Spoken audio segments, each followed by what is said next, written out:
whole native plant movement forward.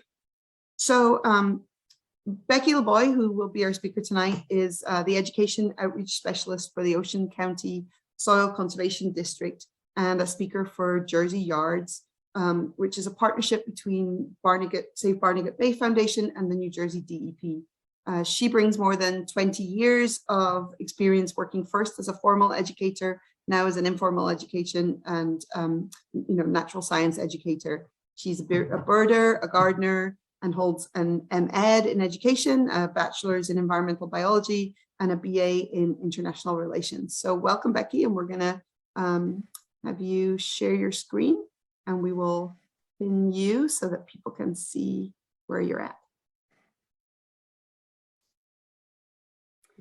Great. Well, thank you so much, Hazel. Are you able to see my PowerPoint? Wonderful.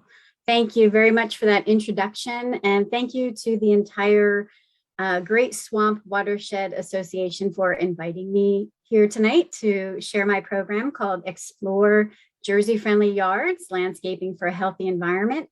And I'm going to talk all about different plants, native plants, non-invasive species that attract pollinators to your yard. And being I'm an avid birder, I'm going to slip some bird-friendly plants in there as well, and just generally speaking, wildlife-friendly plants.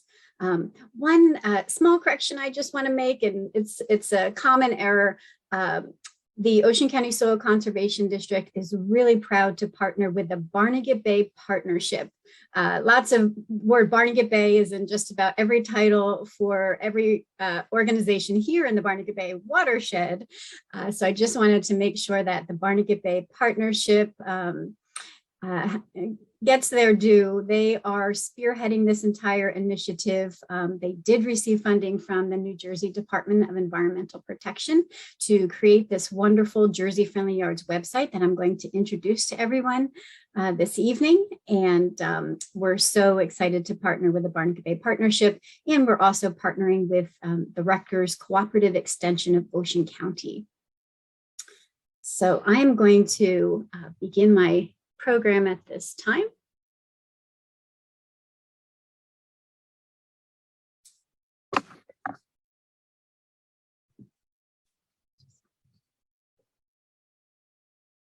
Great.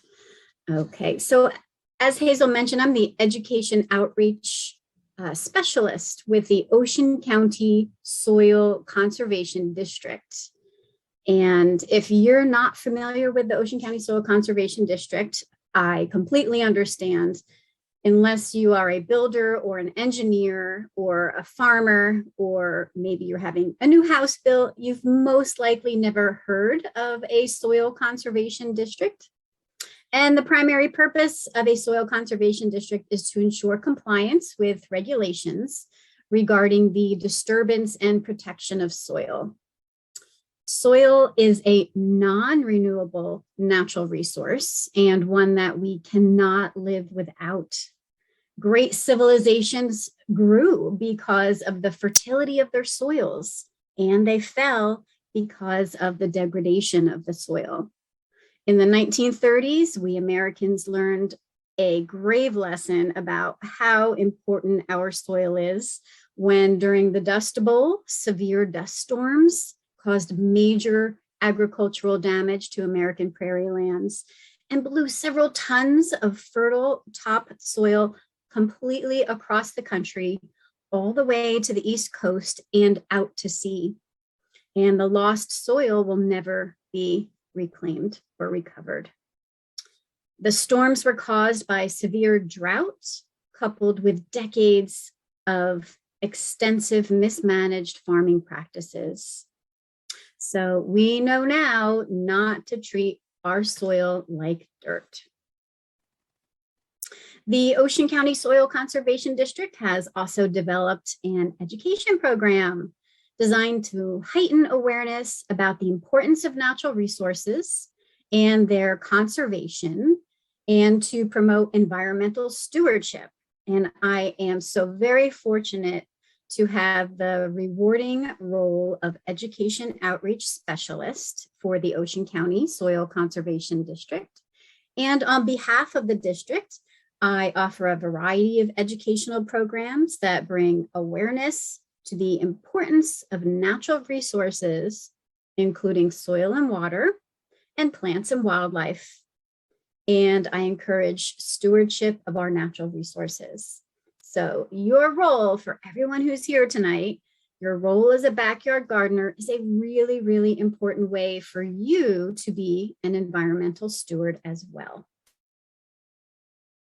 And one of the many educational initiatives in which I participate is the Jersey Friendly Yards program.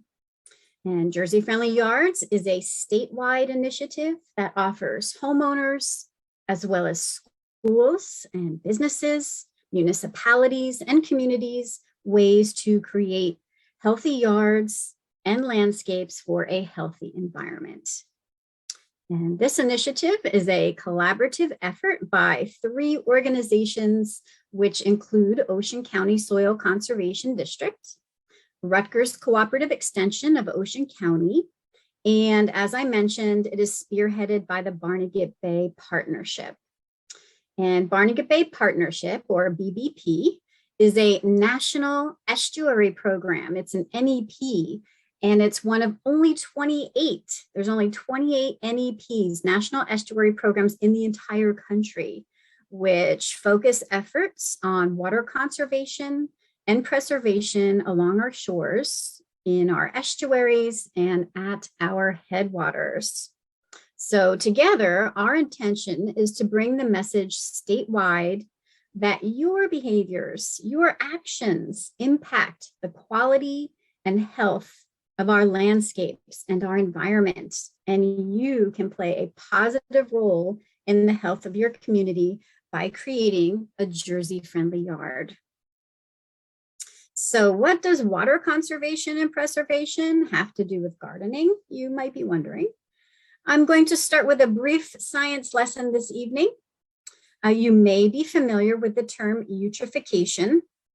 Eutrophication is the overgrowth of algae in our local water bodies, including our bays and our rivers, and maybe that stream that's just around the corner from your home. And eutrophication is caused by the overload of nutrients in stormwater runoff. And one source of these nutrients is fertilizer from our lawns. So when we inappropriately spread fertilizer on our lawns, some of it may run off the lawn during a rain event and wash down the street and down into a storm drain. And in New Jersey, our storm drains do not filter pollutants. So the fertilizers are channeled directly into the nearest water body. So our creeks and streams and rivers, they're all connected. And that fertilizer is then channeled to the next largest body of water, such as a lake or a bay, and then into the ocean. And algae that naturally lives in water bodies at low levels feeds on the fertilizer, and then it grows into what can be massive amounts, and it causes numerous problems.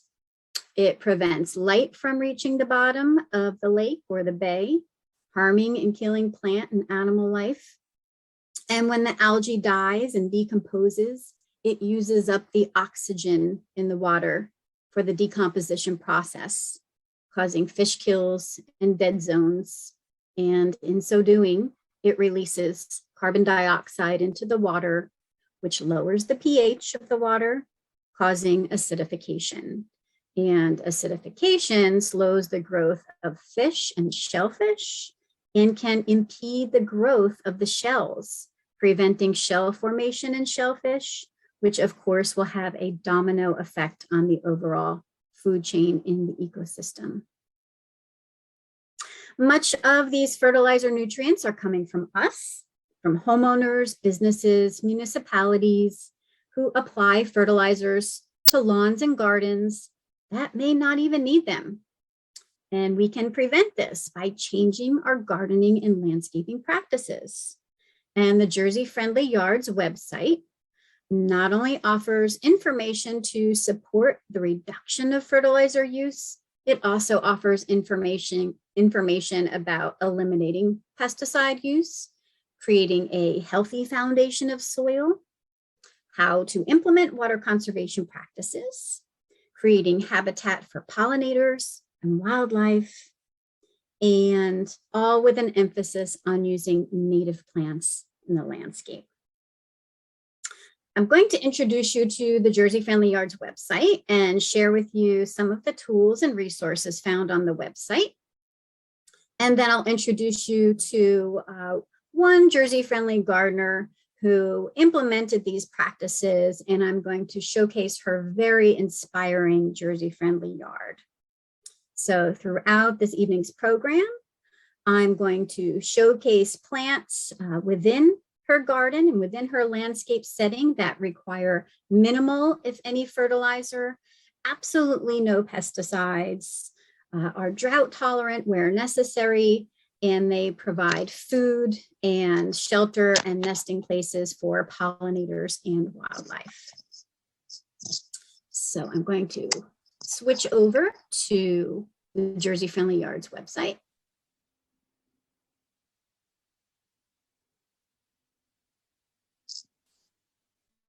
Okay, so you should be able to see now the Jersey Friendly Yards website. You can log on to jerseyyards.org. And we have several features on the website. I'm going to show you just a couple of them this evening. I would like to bring your attention to this tab called Create a Jersey Friendly Yard. And there's two tools here I would like to introduce you to. I'm going to go first to the 8 steps to a Jersey Friendly Yard.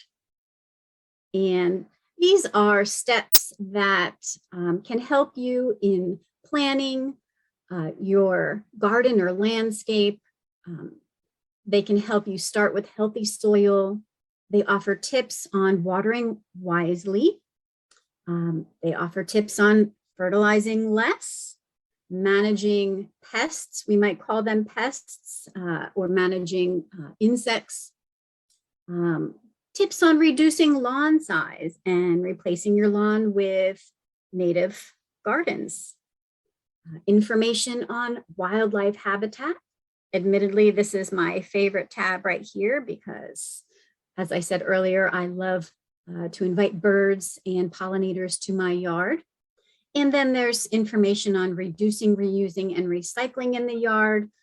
Predominantly, this talks about compost and how you can best reduce, reuse, recycle through composting in your yard. I'm going to click on the first one, Plan Before You Plant, and then I'll click on Healthy Soil to show you a couple key pieces of information from each of these web pages. This one offers you some information on how to get started, walking around your yard and sketching out all the hardscapes, where the light is coming from, and going to any vegetation that's currently growing in your yard and where you plan to plant. Then dig a little deeper. There's some information on how to take a soil sample, because soil, of course, is arguably the most important component in your yard that you need to understand. It's very complex, and the more you understand your soil, the better chance you'll have success with your garden. So thinking about the function of your yard or garden, I know you're all going to be purchasing plants for pollinators and wildlife. So think about ahead of time how you want to situate your yard, your vegetation, your trees, your shrubs, your perennials, your vegetable gardens, your rain barrels, how everything is eventually going to look. So you want to size up your space, and you want to make sure you choose the right plant for the right place. And I'm going to show you how to do that in just a minute.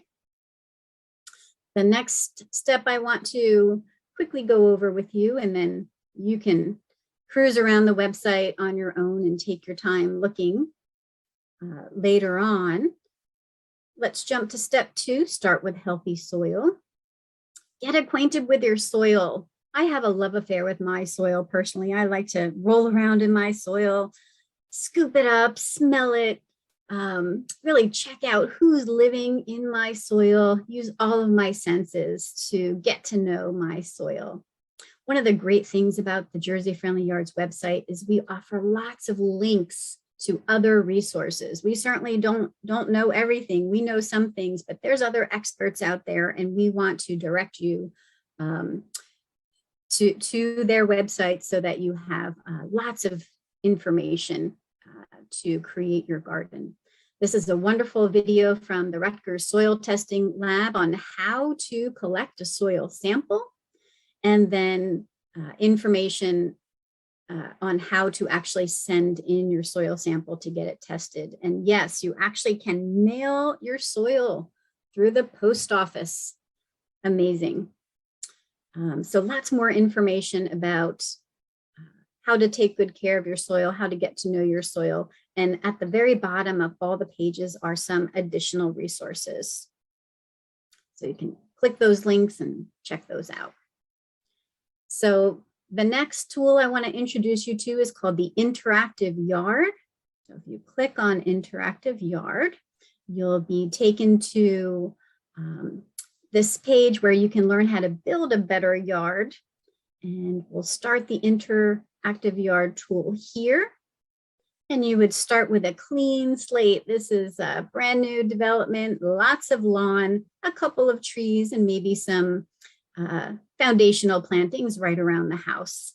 So over here on the right-hand side, there's lots of different steps where you can click on the arrow, a drop-down menu will appear, and some information will be provided to give you next steps on what to do and where to click.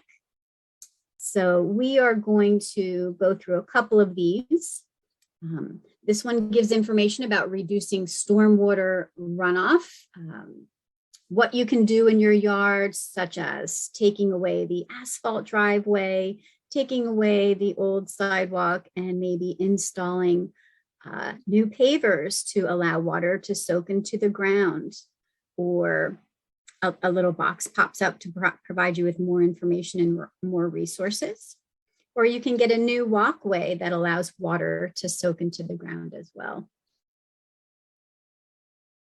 So let's start digging in. We're going to remove some invasive species. We certainly don't want invasive species in our yards. So the front entrance bed has Japanese barberry.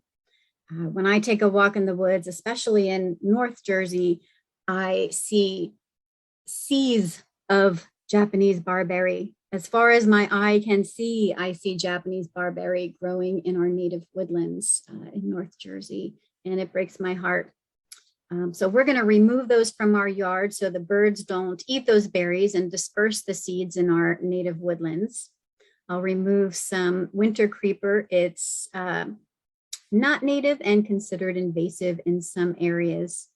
And I'm going to remove a couple of other invasives. Butterfly bush, I know that's a favorite of so many people. It is a gorgeous plant. It's not the plant's fault, but it can escape from our yards and take over space that's needed by natives in the wild. Remove burning bush. That's a favorite here in South Jersey where I live, and it escapes, and I see it growing all over our native woodlands. So let's start adding some beds. In the southeast corner, let's add some plants to our new beds. How about some blue star, eastern blue star, some sedum, some little blue stem, great native grass. We'll add some beds to the front entrance. And how about some English ivy? Ooh, so we have a few zingers we've thrown in here for educational purposes. There's a lot of plants out there sold at nurseries and big box stores, and a lot of them are invasive species. So we want to make sure that you do not plant invasive species. So you might see this being sold, but do not purchase, do not plant. Eastern redbud, wonderful native tree, small tree. I have it in my yard. It's a gorgeous spring blooming tree. It becomes covered with tiny pink flowers in early spring, and the pollinators are all over it. Bees especially, I can literally hear them buzzing when I'm close to my eastern redbud in early spring. So, and more beds, more plants, calorie pear. Oh no, another zinger. This is all over the woodlands of South Jersey. I see robins eating berries, the fruit of the calorie pear in the wintertime, and they are undoubtedly dispersing those seeds into our woodlands. Again, it breaks my heart. Let's add some natives instead. So as you can see, you're building a Jersey-friendly yard. You're kind of recreating, building from the ground up a native or non-invasive yard. You can add rain barrels to your yard if you want. You can add more beds to the front. You can add more beds to the back. You can add beds that attract pollinators. We'll put a pollinator bed in there and we'll add some native wildflowers. You can add vegetable gardens. You can create a low impact lawn. There's a checklist for things you can do. We're not saying lawns are bad. Everyone likes a little lawn for playing with your kids or for your pets. So we're offering you some tips on how to create a healthy, small, manageable lawn. And then let's view our completed Jersey-friendly yard. So here's our front yard before. Here's our front yard after. What a transformation, right? Here's our backyard before and our backyard after. So that's the interactive yard feature. So I'm going to take you now to my favorite tool on the Jersey Friendly Yards website, and this is called the Jersey Friendly Plant Database. And here is where you will select the plants for your garden. This is our favorite part, isn't it? I bet you just can't wait to see what plants are going to be sold at the native plant sale. So when you get to this page, at the very top, you may want to register. You will just need to offer us your email address and some light information. And then once you're registered, you'll be able to save your plant list and you can print it out and you can bring it with you to the native plant sale. You can bring it with you to nurseries. You can bring it with you so that you know you are purchasing the exact plants that you want and not sound-alike plants. So up at the top is a feature called Find a Specific Plant. And this is if you are looking for a specific plant, you would perhaps type in, let's say you're looking for coneflower. So you would type that in, and on the right, everything with the word coneflower would pop up, and then you could investigate further by clicking on its name.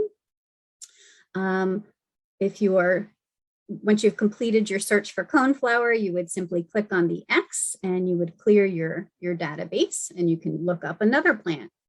Or if you are not sure exactly what plant you want to plant, you can find a plant based on the conditions in your yard. And we know that the conditions in everyone's yard is just a little bit different. So first you can select the region in which you live.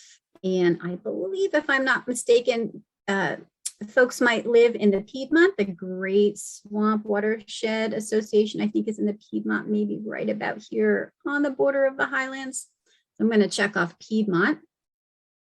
Now, if you live in a special ecoregion in New Jersey, perhaps you live on a barrier island or near the coast along the bay, or maybe you live in the Pinelands, you can check off one of these boxes to get plants that specifically are native to those areas. The plant type, I'm guessing you're going to be purchasing probably flowering perennials at your native plant sale. So we'll click that one. And native plants only, maybe you want to be a native purist and purchase only native plants. Those are certainly the ones that support our pollinators best. You can check plant off based on what color you want to purchase. Maybe you're looking for more spring blooming plants or summer blooming or late fall blooming plants. You can check that off. If you have a deer problem in your yard, I know I have some deer that drop through my yard. You can check off maybe high, some deer resistance. Notice the numbers are changing here. We actually started off with 400, a little over 400 species of plants in our database. And now we have less than that. If you check off deer resistance, that's going to really significantly shorten your list. So we'll check off high deer resistance. And we'll see what happens. We can always go back. If you want to attract certain pollinators, we're looking for, or certain wildlife, we're looking for pollinators this evening. So we'll check that one off. We have 27 plants now. So we've narrowed this list on the right-hand side from about 400 to 27. That's okay, that's a manageable number, right? So light requirements, we definitely want to make sure the plants that we purchase are compatible with the light conditions in our own yard. How about some part shade? So we have 27 plants now on our list. How about soil type? That's pretty important. What type of soil do you have in your yard? Well, a soil test will tell you that. You can take a sample of your soil, send it to Recker Soil Testing Lab, and test the texture of your soil. Let's say we have some sandy soil. And pH is also important. Most gardening plants, the sweet spot is around 6.7. That's about slightly acidic. Native plants, especially here in South Jersey where I live, like it a little bit more acidic. And soil moisture, what kind of moisture in the soil do you have in your yard? Dry, moist, or wet. And you don't necessarily have to check off all of these different conditions, but soil and light are pretty important. So let's say we have dry soil. And then drought tolerance, if we want plants that we never have to water. I like those types of plants. When I never have to water them, we can check that one off. And then if you do live by the coast and you have some salt spray in your yard, you might want to check off one of these.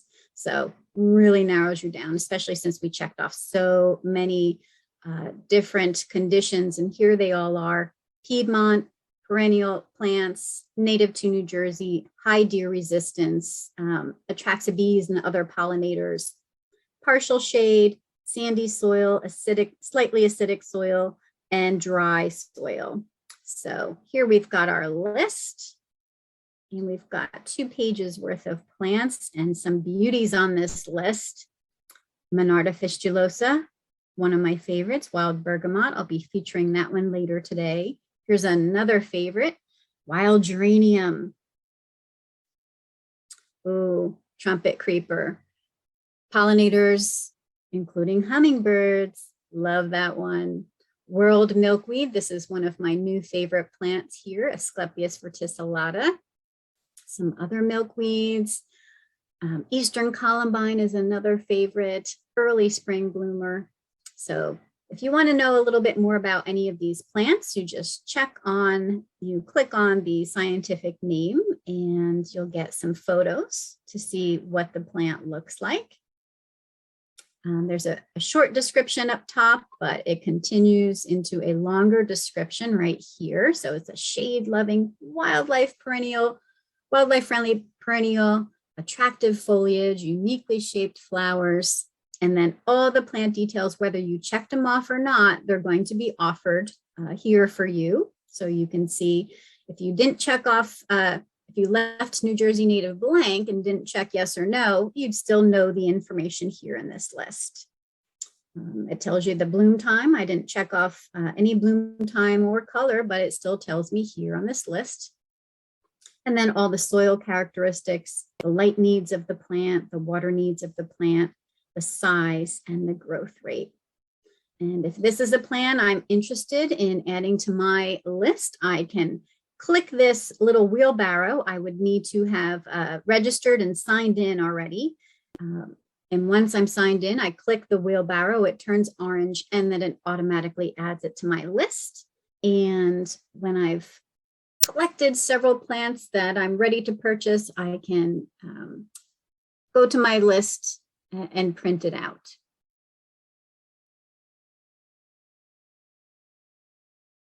So that is the Jersey Friendly Plant Database in a nutshell. I encourage you to come to the plant database and explore it and enter the conditions in your own yard. A couple more fun resources, where to buy native plants. Very helpful. We list nurseries by county. We try to vet our nurseries to make sure they sell a decent amount of native plants and have a good understanding of native plants. And if you know of a nursery in your neck of the woods that is not on this list, we certainly ask you to contact us and let us know. And you can connect with us in several different ways. You can send us an email by clicking on this little envelope. This email envelope, you'd fill out a form and your email will go right to my associate, Karen Walzer, who is the public outreach coordinator for the Barnegat Bay Partnership. If you have questions, you can also ask an expert and you will fill in information and then you'll select your county where you live. And once you do that, you can send your question and it will actually go to the master gardeners of whatever county that is, as well as to Karen Walzer, the public outreach coordinator for the Barnegat Bay Partnership.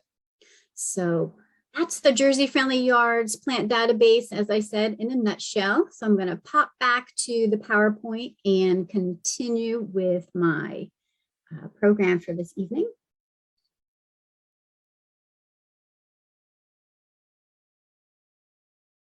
So as I mentioned, the Jersey Friendly Yards plant database has about 400 different plants.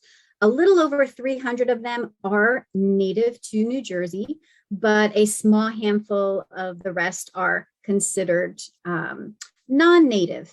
They're not invasive species, but they're just not native to New Jersey. They might be native to Pennsylvania and just didn't make it over. Native to New York, native to Massachusetts, or even native to the prairies of the United States.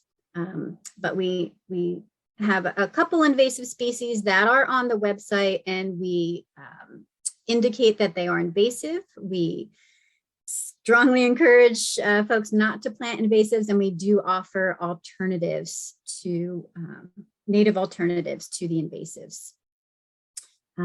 We have plants such as purple coneflower, threadleaf coreopsis, blue giant hyssop, woodland poppy, and many more that, as I said, are not native, but they are important ecologically speaking. They add ecological value to our landscape. These species provide food, nesting material, nesting structures, and places for pollinators, birds, and other wildlife. So we've included these in our database, but as I pointed out, you can select natives only in your search if you would like to only plant natives to New Jersey. I do want to offer you a bit more information to guide your choices. So let's take a look at New Jersey's geography and geology. To New Jersey's east is the Atlantic Ocean. To the south is the Delaware Bay. To the west is the Delaware River, and to the north, there is a straight line delineating the political border between New Jersey and New York, drawn on a map by us humans.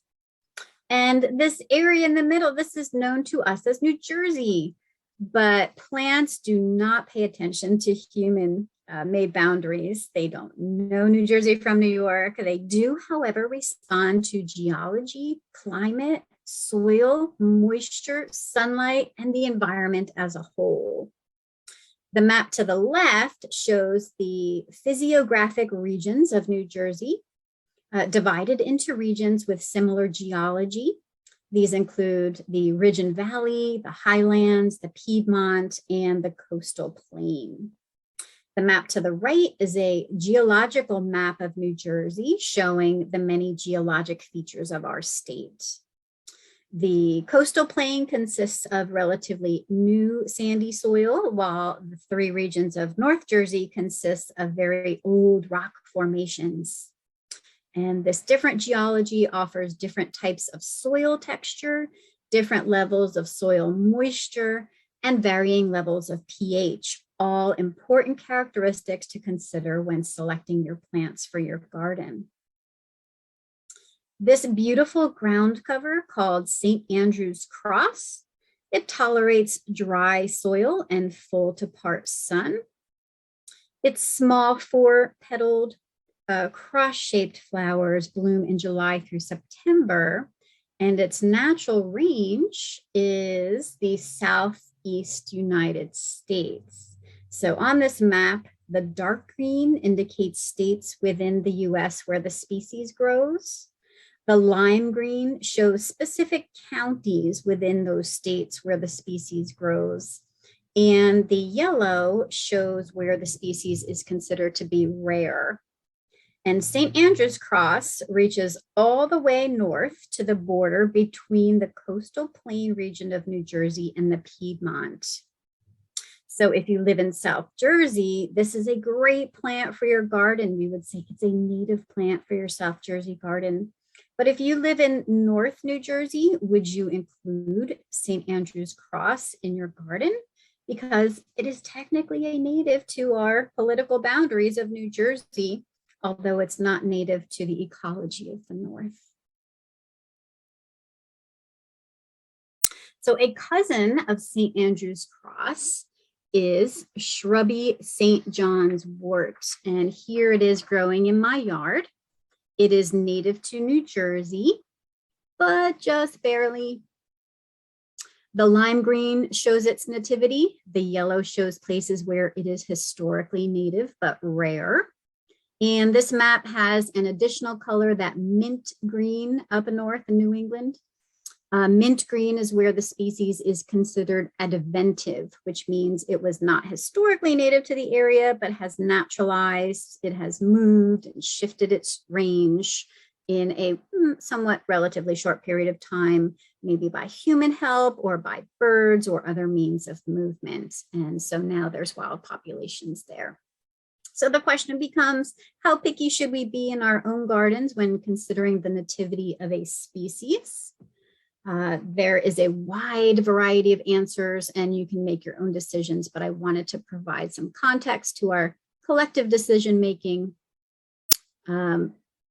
Before I share our Jersey Friendly Yards approach, which I think you already know, you may be asking where you can access those wonderful maps. And this is the website where all those maps are found. It's called the Biota of North America Program, or bonap.org, bonap.org.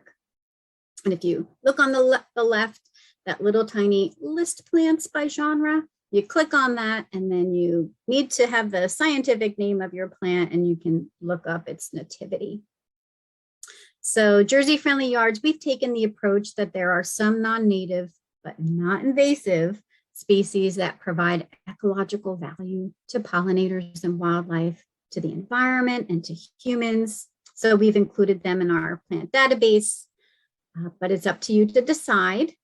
You may be familiar with Dr. Doug Tallamy, an expert in native plants and entomology. He suggests that at least 70% of your home landscape, of our landscape in its entirety, should be native plants.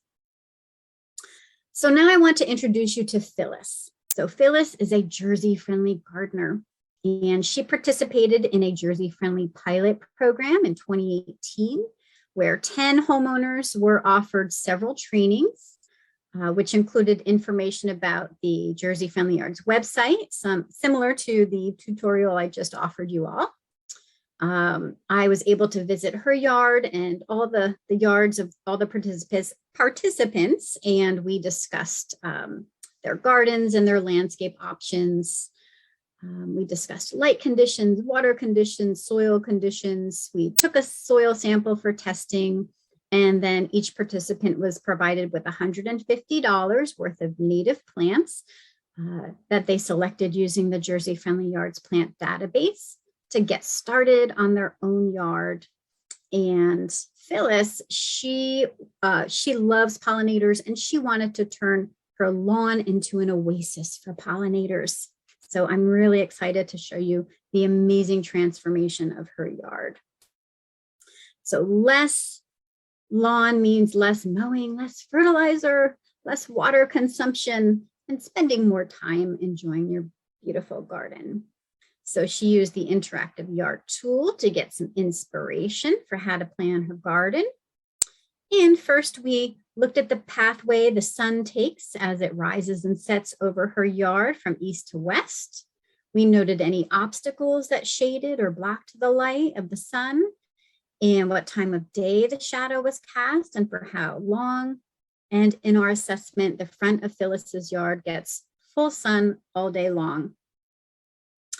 Phyllis wanted to add some plants to her pre-existing foundation plantings next to her house, which consists of flowering perennials. And she wanted to create a bed of native sun-loving plants along the street, including perennials and small shrubs. She wanted to leave a narrow walkway that starts at the driveway and crosses the front of her house and winds around to the side of her house where there's a beautiful stream below, a tributary of the Toms River. And she has a nice, partly shady and full shade wooded backyard. So she wanted the pathway not only for easy access to her plants for any maintenance, but she wanted to be able to bring small groups of people to her yard for tours. So Phyllis, she got her soil tested by the Rutgers Soil Testing Lab as part of the Jersey Friendly Yards pilot program. And one of the soil attributes she had tested is soil texture. And this is a soil texture pyramid. And the results of her test determined that she had a soil texture somewhere between sandy loam and loamy sand, meaning a high content of sand and a small percentage of clay and silt. But your yard will certainly probably be very different in North Jersey. So it's important for you to get your soil tested to see what kind of texture you have, because soil texture is directly related to what's called soil porosity, meaning how many and how big the pore spaces are within your soil. And this relates directly to the soil's moisture holding capacity. Her pH was 6.87, which is called very slightly acidic. That's actually the term, very slightly acidic. And it's at the upper range of the optimum pH for many garden plants, as indicated by the green bar. Phyllis was focusing on native plants, but many native plants, especially in South Jersey, prefer soil that's even more acidic than Phyllis's soil. But instead of adding sulfur, which would lower the pH, making it more acidic, Phyllis opted for adding organic matter to her yard once her garden bed was established. So organic matter is an excellent remedy to many soil issues and acts as a pH buffer to soils that may be either too acidic or too alkaline. Her macronutrient levels looked pretty good. Some were optimum, some were medium, some were below optimum. But again, she opted for adding organic matter in the form of compost that would slowly decompose. Soil organisms would eat it, would process it, and then those nutrients would enter the soil naturally. If you want to get your soil tested like Phyllis did, find out your soil's texture, pH, nutrient levels, or other soil characteristics. Again, visit steps 1 and 2 on the 8 steps to a Jersey-friendly yard. So once Phyllis had all this important information about her soil, moisture, light conditions, texture, she was ready to make her beds. She not only established beds in her front yard, but she created a large bed that wound around to the north side of her property, which is largely shaded by her house and by tall trees. And it lines that really pretty little stream that flows right next to her property on the right-hand side. And where that pathway rounds the corner, she has various amounts of sunlight ranging from full sun, part sun to full shade. So at this point, you may be wondering how she created these beautiful garden beds from that lawn she had. How is she able to get rid of the lawn and replace it with the beds? Well, she used a technique called sheet mulching, which is also called lasagna gardening. She can add layers of different organic materials that are piled on top of one another, and they smother the grass. I don't have photos of the process of Phyllis actually doing the lasagna gardening, but I do have photos showing that process happening on another Jersey-friendly yard, which I will show you. This is a butterfly garden at Jakes Branch County Park in Toms River. It's situated in the middle of a lawn, which we smothered through sheet mulching. And this is Lisa. She's another Jersey-friendly gardener, and Ray, who is a former New Jersey Watershed ambassador. This is December of 2018. We began creating the layers that would eventually smother the grass and create the foundation of the garden. So first, we laid down thick layers of hay on top of the grass. You may want to actually mow the grass really, really short in the area where you plan to plant your garden, and just leave the grass clippings there. That'll just be another step to help you create your garden bed rather quickly. So they laid down the hay, and on top of the hay, we placed large sheets of cardboard, and on top of the cardboard, we added a layer of compost, which we got from the county for free. And here's the foundation. And another really thick layer of wood chip mulch was laid on top of the compost, and then we let it sit for the winter. And here is the garden in early summer 2020. After adding more mulch, we had some Boy Scouts come and plant some perennials. And then here is the garden in the next summer of 2020. So from 2018 to 2019 to 2020. And then finally last year in 2021, we have this beautiful, lush green plants with lots of flower buds just ready to burst open on this wonderful foundation of decomposing organic matter. And we have not had to weed this garden yet. So Phyllis also added the layer of mulch to her garden bed once she installed her plants. And then she used the Jersey Friendly Plant Database to determine the right plants for her site. So let's spotlight. I'm going to spotlight some of those species she has growing in her garden. So we're going to take a little virtual tour. And here is Phyllis behind her mailbox. She's practically obscured by her fantastically successful Jersey-friendly garden. She's hosted a couple tours this past summer showcasing her amazing garden and showing off all the wonderful pollinators attracted to her plants. So this large perennial that's growing like a shrub is called wild bergamot, Monarda fistulosa. Walking past this gorgeous plant, I could hear lots and lots of bees buzzing. There must have been a bee on every single flower. The flowers are in the mint family. Flowers in the mint family, such as this one, are very attractive to bees and other pollinators, and they are untasty to deer, which makes them a great plant for gardens in areas with high populations of deer. And Phyllis added a variety of perennials in her foundation beds. This one called Showy Golden Rod blooms July through September and into the fall after many other goldenrods have finished blooming.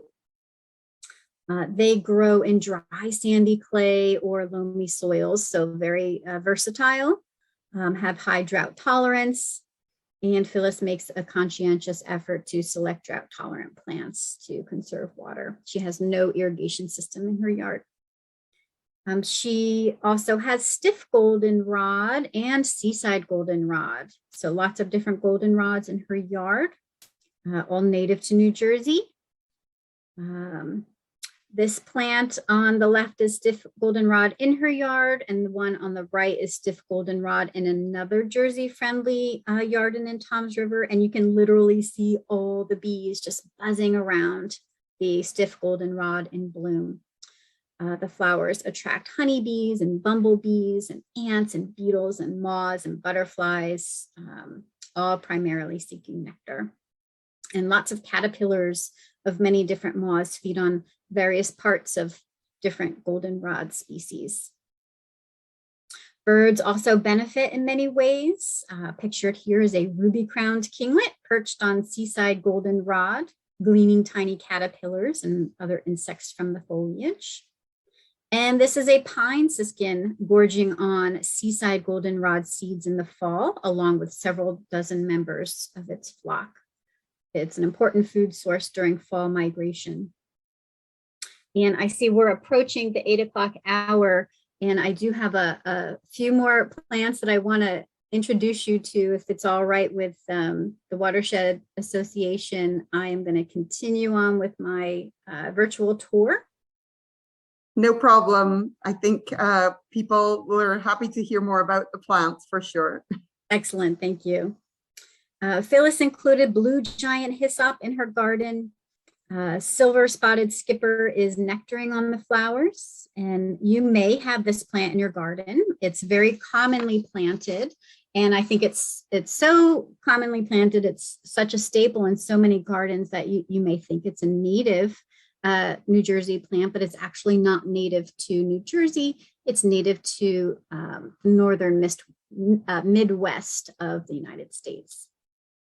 But if you're planting for the purpose of providing ecological value to your yard, offering food for pollinators, birds, and wildlife, if you're willing to make an exception for a slightly non-native to New Jersey, but non-invasive plant, then this is an excellent choice.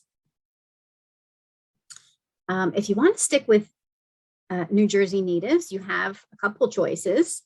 Purple giant hyssop and yellow giant hyssop are both native to New Jersey, although they are considered rare in the wild in our state.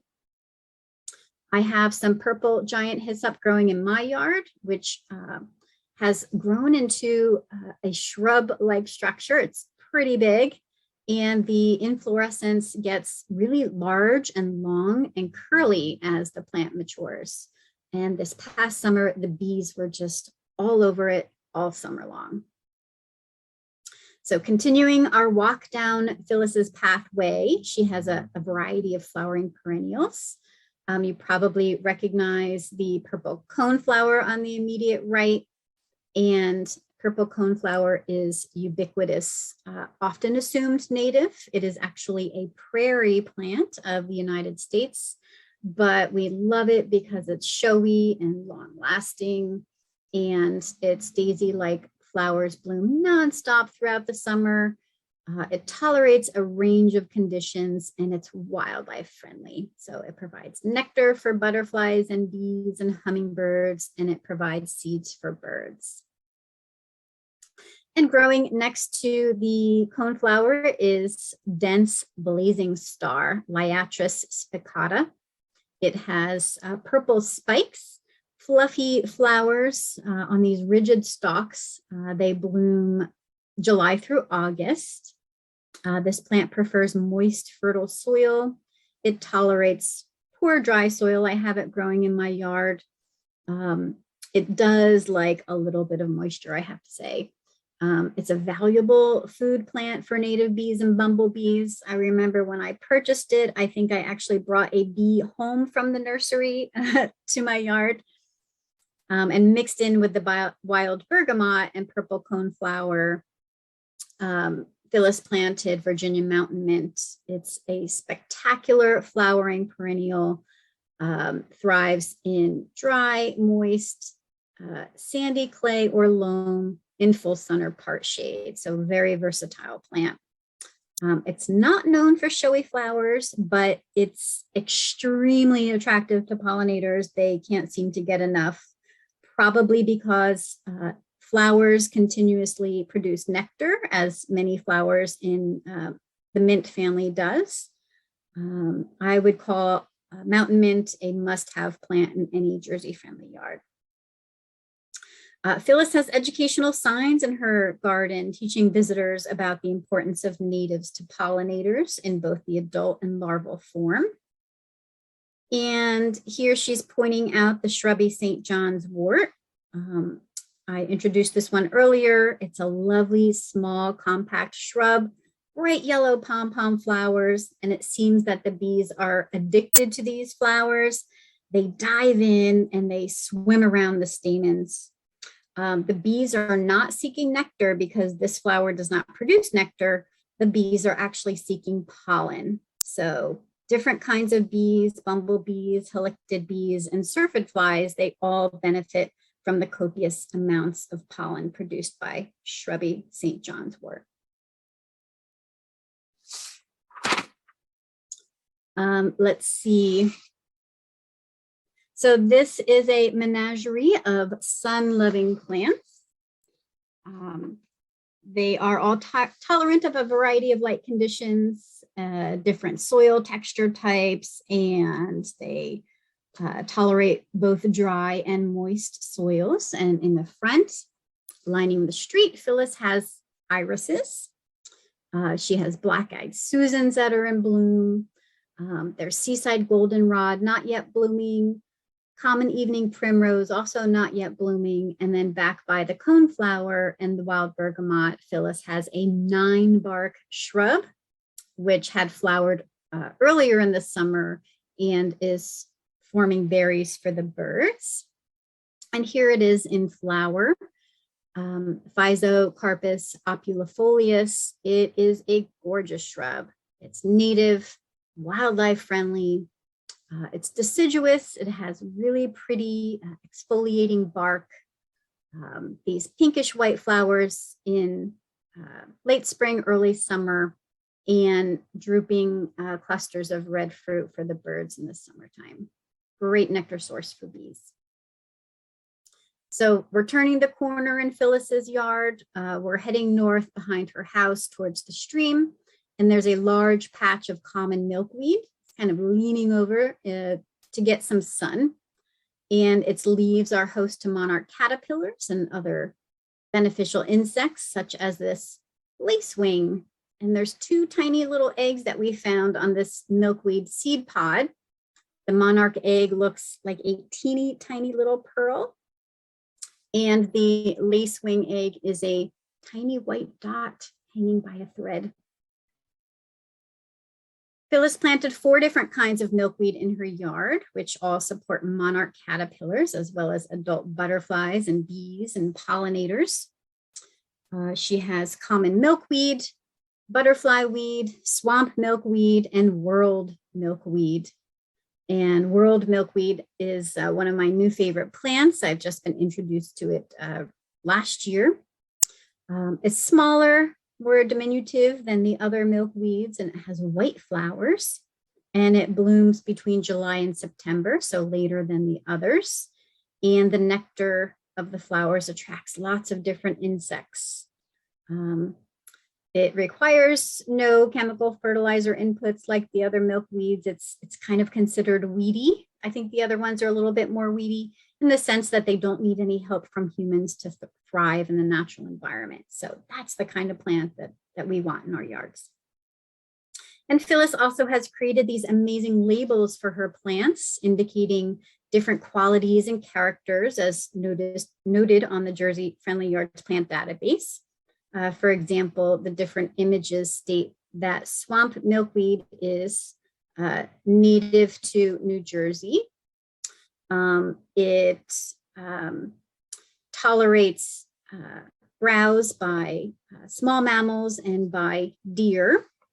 It's beneficial to insects and to bees and to butterflies, in particularly the monarch caterpillar butterfly.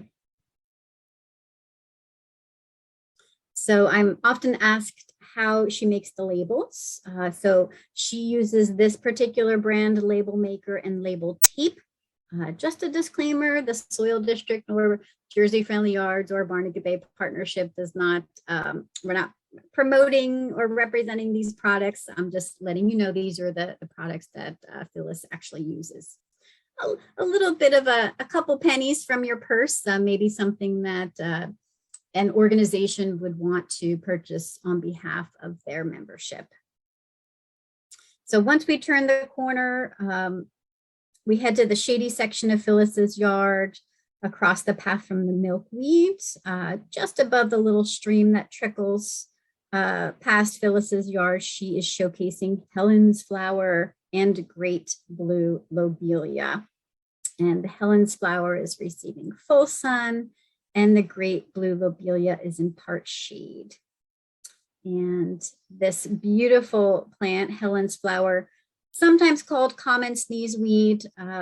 It's not for any reason that it would cause you to sneeze. It does not cause allergies. It's kind of an old-fashioned name. The flowers bloom from late summer until frost.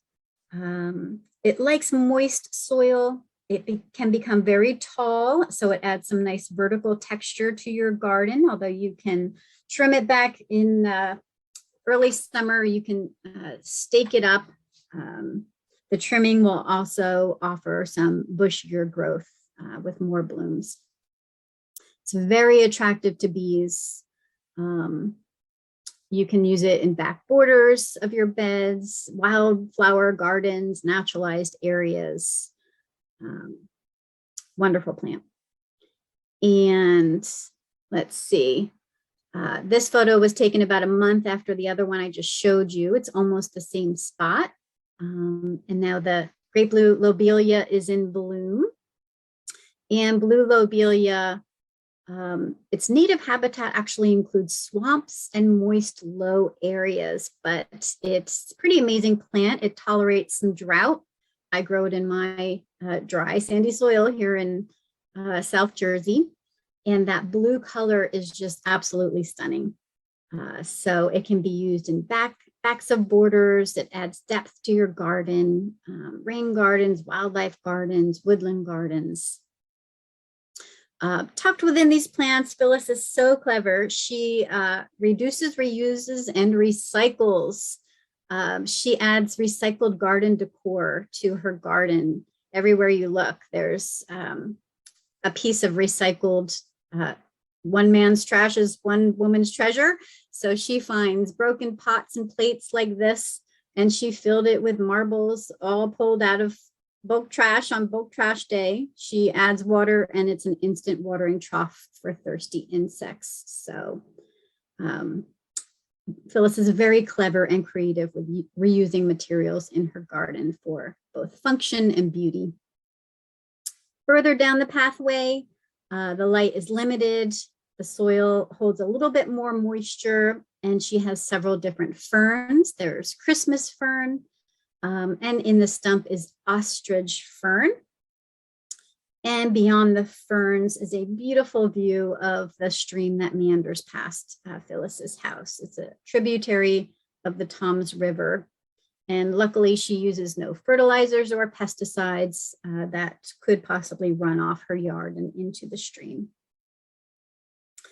She enjoys the beautiful cardinal flowers growing in the shady, moist stream banks below. And out from behind the shade of the house, garden Phlox is happy and healthy in this partly sunny location, and it's attractive to lots of different pollinators, including clearwing moths. And in this partly sunny, partly shady area closer to the woods, the soil is a little bit richer with organic matter, and she grows rose mallow. In my sandy soil, I also grow rose mallow, so it's a pretty versatile plant. It prefers full sun, but tolerates part sun. It prefers well-drained to medium-drained moist soil, but like in my yard, it tolerates well-drained dry soil as well. Those flowers are as big as a dinner plate. Wild ginger grows well in Phyllis's shady woodland. The fallen leaves provide a natural mulch that keep the soil moist, just the way wild ginger likes it, as does bloodroot. This native likes part to full shade with moist, well-drained soil, has stunningly beautiful white flowers in the springtime that last only a short period of time. And mingled in with the leaves of bloodroot are those of summer sweet. Summer sweet is a shade-loving shrub found growing in dappled woodlands, moist, well-drained soil, has a really fragrant, sweet smell. You can't miss it in the summertime. It's just wonderful. It's a nectar plant for butterflies, including this beautiful spice bush swallowtail. And it's also very attractive to other beneficial insects, such as these soldier beetles. Another common name is sweet pepper bush. So summer sweet or sweet pepper bush. And sweet pepper bush is named for the dried fruit capsules that resemble peppercorns, and the birds benefit from the seeds in the wintertime. And here's an American goldfinch that is having a meal on sweet pepper bush. And then finally, we reach the other side of Phyllis's yard. Here's her monarch way station where she grows milkweed and boneset. And you may already know that milkweed is an important food source for monarch butterfly caterpillars. They are specialists. They have co-evolved with this toxic family of plants and can eat nothing else. So without milkweed, monarch butterflies would cease to exist. Common boneset is planted with the milkweed. Clumping perennial, white flowers bloom in late summer to early fall, and butterflies such as this common buckeye value the nectar as food. It's a host plant for lots of butterfly and moth caterpillars. I caution you though, boneset will readily self-seed and spread, offering an instant meadow in a few short seasons, so do be careful. But if a meadow is what you're after, boneset mixes well with grass-leaved goldenrod, ironweed, and wingstem, all native to New Jersey, all a bit weedy, so it's best to plant them in large areas to create a wild meadow. Once established, they need no watering, certainly no fertilizers or much care at all. And in conclusion, when planning your Jersey-friendly garden, think carefully about the many conditions to which you are subjecting your plants, including the soil, soil moisture, which is water, and light. Get your soil tested and watch the light patterns change in your yard as the sun crosses the sky. Select plants that match these conditions. If you have dry soil, instead of setting up a sprinkler, select dry tolerant plants or drought tolerant plants. Consider nativity and also consider the ecological value each plant brings to pollinators, to birds, and to wildlife. Eliminate any invasive species growing in your yard. Gardening is not an exact science, but observing your own yard's micro-ecosystem and observing your plant's response to it can help you grow a healthy and thriving Jersey-friendly yard. So visit the Jersey Friendly Yards website frequently, take advantage of the many tools and resources available to you, and don't hesitate to contact me by mail, email, education@soildistrict.org, and I am